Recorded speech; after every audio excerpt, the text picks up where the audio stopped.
My name is Dorcas Oluwakomile. I am the project director and the founder of Hadassah Developmental Care and Nutrition Foundation. We started off in Africa, in Nigeria, basically in 2017, and we have expanded. Today I'm here to talk about our new project. It's our baby project, and it's called Project Hope 500K.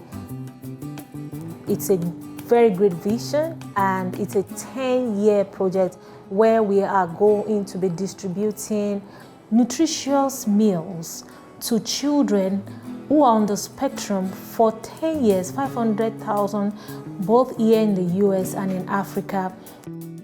So why distributing food to autistic children and their families? It came about from my own journey with my daughter, Hadassah. My daughter was born, she met all her milestones, she actually started talking, and she got potty trained at 8 months and started walking. At 9 months, she was doing so well. She loved to sing, she loved to dance. She was just like a normal child, and she was growing well. But at 2 years, thereabout, she started losing her words. She was not giving eye contact. I knew something was wrong, but I didn't know what it was. So I started looking for answers. The physicians would tell me, oh, there's nothing wrong with her. She's just a gentle child. She's just a slow child. Oh, you are just paranoid. And then they would send me back home. Later, about a year or two, then she was going to be 4. I met someone who came from the United States, and I complained to her. She is a pediatrician in New York, and then she introduced me to someone in one of the federal hospitals who trained in the US also, and I took my daughter there in Abuja. That was where my daughter was placed on the spectrum. She was diagnosed of having mild autism, and that was how my journey started. You know, when the doctor told me autism, I just felt it was something she was just going to give us medication and then we go home or something. But when I got home and I went online and I saw what it was, it broke my heart. There weren't resources available like that. I started searching for answers. I would do so many courses on awareness, what is autism, on nutrition and all that. And that is how we got here. When we started Hadassah, the first thing we started doing was going to early educators to educate them. Then we were also collaborating with health centers. We would go there to speak with pregnant women, about the right food for them to eat, why they should rest, why they should not be under intense stress during pregnancy. Now, Hadassah is big. We are getting bigger. We have been able to impact the lives of over 15,000 children and their families directly and indirectly all over. We have our members in Nigeria. We have our members also here in the United States. Partnership is one of the things that we do. We do collaborations, we do partnerships. So we are looking at different aspects of helping these children, especially in the area of nutrition, because nutrition is one thing that really helped us with Hadassah. Being very intentional about what they eat, the nutrients, the minerals that get into their bodies, the patience and all that. So we give information, we educate, especially in Africa and also in underserved communities here in the United States. We have done quite a number of events, quite a number of projects, quite a number of programs.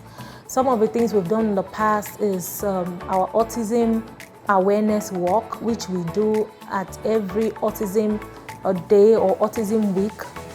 And we go from place to place because a lot of people don't even know about autism or they are in denial. So we go from place to place. We have gone far trying to write to the people at the end of our fears to try and see how we can put inclusive education into what they do, because for children who come from really well-to-do homes, they have a chance, okay? But what of the children of the poor? What of the children whose moms and dads are not in the US, they are not in the UK, or they cannot afford all the things that my daughter has? What happens to them?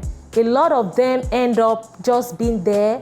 A lot of very horrible stories that, you hear about some of these children. A lot of them are just being abandoned. A lot of them are being called possessed. A lot of them are being called cursed, or even the mom is called cursed. These are some of the things that we try to educate people about, that these children can live a very beautiful life. And, when a child is different, it does not mean that the child is a failure. It does not mean that the child cannot achieve something. We want to push these children, and we want to let the whole world know that being different is not being a failure. One of the core challenges that we face is the denial. And when you are in denial, you are not going to give your child the right help that the child needs. You are not going to take the right resources that the child needs. You are not going to accept the right help that the child needs. And when it comes to autism spectrum disorder, early detection is very key to the success of any child that is on the spectrum. Getting volunteers is another major problem that we are facing. And the third challenge that we are facing, which is a major challenge, is funding. Like the last neurological disorder breakfast dialogue that we had, it was supposed to be hybrid, but because of funds, we just had to do it on Zoom, and we had a lot of attendance. We have people who joined from South Africa, people joined in from Nigeria, from Ghana, from Kenya, people joined in from the United States. I wish it was also hybrid. We have quite a number of projects. We have a college that has been registered in Nigeria. The college is called Hadassah Developmental Care, Nutrition and Mental Health College. It's a college where people after their high school will come and learn how to take care of children that are on the spectrum. They're going to come for 2 years. They're going to learn. They will be taught by the best hands from the US and also in Nigeria before they graduate. And when they graduate, we'll also have mentorships for them, and all that. So the dream is big. Where we are going is really big. And also, we are also in the verge of also having our own home. That's the Hadassah home, both here in the US and also in Africa, where we can have these individuals come. And one of the core competencies that Hadassah home is going to have is nutrition. We want to be more intentional with their food, because food really is medicine. You can do a whole lot by, controlling tantrums, behaviors, and all that, just by being intentional about the food. The caregivers that will be working with them will be well trained. There will be meal plans for each individual. It's not going to be a one-size-fits-all. It's going to be tailored towards that person. We're going to make a proper assessment, medical assessment, checking out all the minerals.